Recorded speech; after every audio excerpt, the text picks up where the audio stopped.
All right, Henry Anderson, you're coming back, and I heard that you led the break after practice yesterday, so how'd that feel? It feels good being back out here. It's tough watching those last 5 games I think that I missed.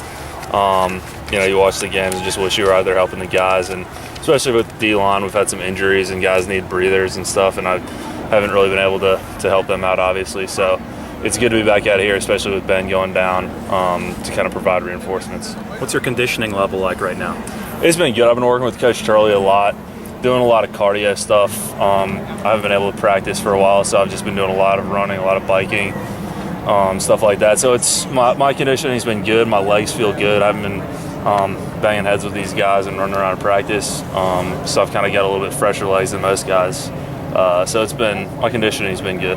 Coach Shaw said that it's not necessarily about slowing the offense down, Oregon's offense down. It'll be more about staying up to their speed. What have you guys been emphasizing the most in practice this week? Just do our jobs. They really make you pay if you kind of leave your responsibility. You guys have to make sure they've got either the dive man or the quarterback or the pitch guy. Really just do our jobs, and up front especially, it's been do what we did last year and just kind of knock those guys back.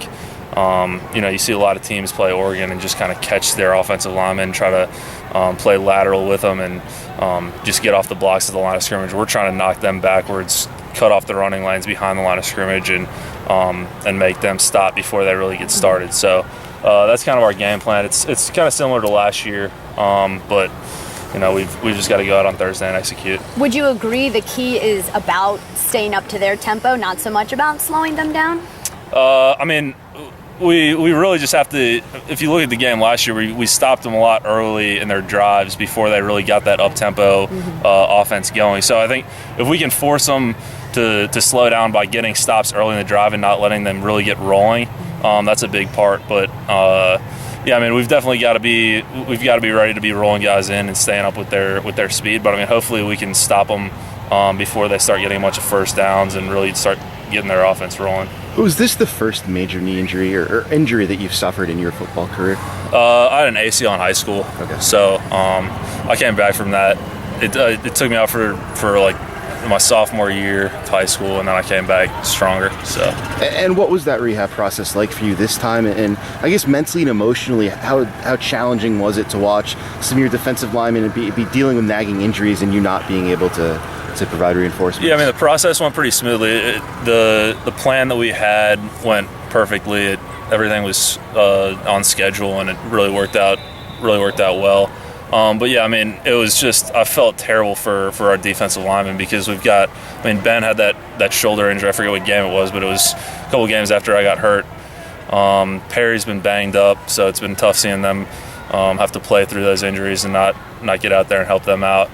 It's good to be back out here and, like I said, provide reinforcements for those guys. But it was terrible watching those guys have to grind through those injuries. You alluded to it briefly, but what was the 2 or 3 things that really worked for you guys as a defensive front last year?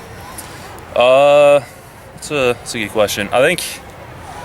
Part of it's our chemistry. All of us guys are really close up front. Ben, Josh, Perry, and I are all really good friends. We kind of know what each other is going to do on a certain play. We've been playing together so much that we know where the guy's going to go, what he's going to do with his block, how to get off of our block based on that. So our chemistry is really good. All of us just know we've been through a lot of stuff together these 4 years, so we've grinded together, we've been through a lot of stuff, so we really just know when it's game time, just put your head down, get dirty, and win the game. You mentioned that Ben was a big part of that chemistry, so how does that change? How negatively is that affected now that he's not in there? Yeah, it's tough. The good thing is he's out here, he's helping out with game plan and stuff like that, helping us with little technique type stuff. So it's good to have him out here. He's definitely been helping out a lot, especially with the younger guys. But it definitely hurts because he was such a leader out on the field. He'd help us get lined up a lot of times. He had played the most out of the 4 of us that are playing now.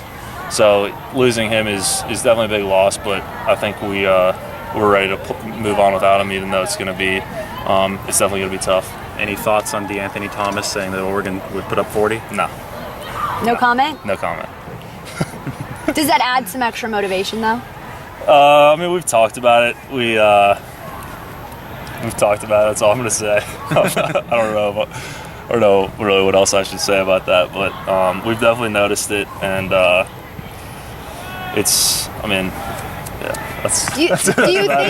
Do you think that that's sort of naive of a player to make a comment like that? I think, well, kind of like you guys are doing right now. He's probably framed into answering a question and like probably saying, "Oh, do you guys think you're going to score 14 points again?" And of course he's not going to say, "Yeah, we're going to get dominated by the Stanford defense again."